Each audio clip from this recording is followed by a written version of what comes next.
Okay? Habaan ng pasensya. Educate as much as you can. And kung gaano ka ka-confident sa product knowledge mo, hindi ka tatalbog. Hindi ka tatalbog. Kung marunong kang mag-explain, twist and turn, kaya mong ma-convert yan into something positive. So let's talk about PureTear.com? Yes. So, si Aling Marites is careful. Tama? Yes. At kailangan niya malaman kung bakit niya kailangan mag-consume ng hayop. At kailangan i-trust niya yung nag-offer ng hayop sa kanya. Tama? And you have to memorize. You have to memorize. Memorizing really help. Kung alam mo kung ano yung laman, ano yung components, ano yung function, what will happen 6 months after, it will really help. At kung meron kang pruweba, kung meron kang proof of evidence, and you are transparent, then it could possibly build trust. Tama? Okay. So this is the first page of PureTear.com. So, sa PureTear.com, meron tayong menu. Okay? Ngayon, the moment you open, pwede mo na kaagad mapakita sa kliyente mo kung wala kang dalang sample, pero kung ako sa'yo, sa bag mo, kailangan laging may dalang sample. Yes. Kahit sample lang. Kung hindi magkasya yung bote, okay lang kasi pwede mo naman i-PureTear.com. Ipakita yung packaging. Pero ang sample, kailangan physical. Okay? So, kahit ziplock lang yan, nasa bag mo dapat. So, show them how it looks like. And then, tell them roughly that what makes PureTear different is the formulation that it has to achieve a more holistic and integrative approach to health.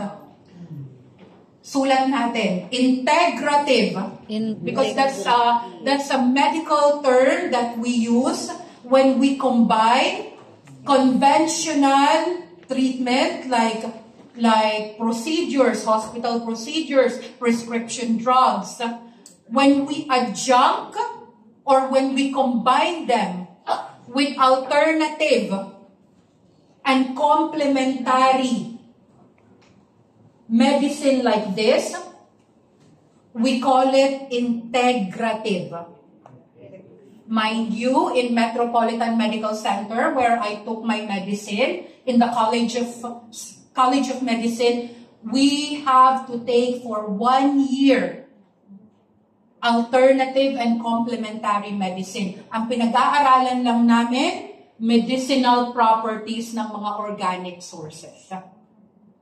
And most College of Medicine offers that course already. So, wag nyo i-underestimate because from the beginning of time, organic has components that has medicinal properties. It's not synthetic drugs, iba yun. For example, ganito ha, for example. Metformin or insulin, some of them are extracted from the pancreas of a pig. Hormones. Okay, some. Okay, so they need hormones so that they could manage. Bakit pig? Medyo close tayo sa pig. Ano ba?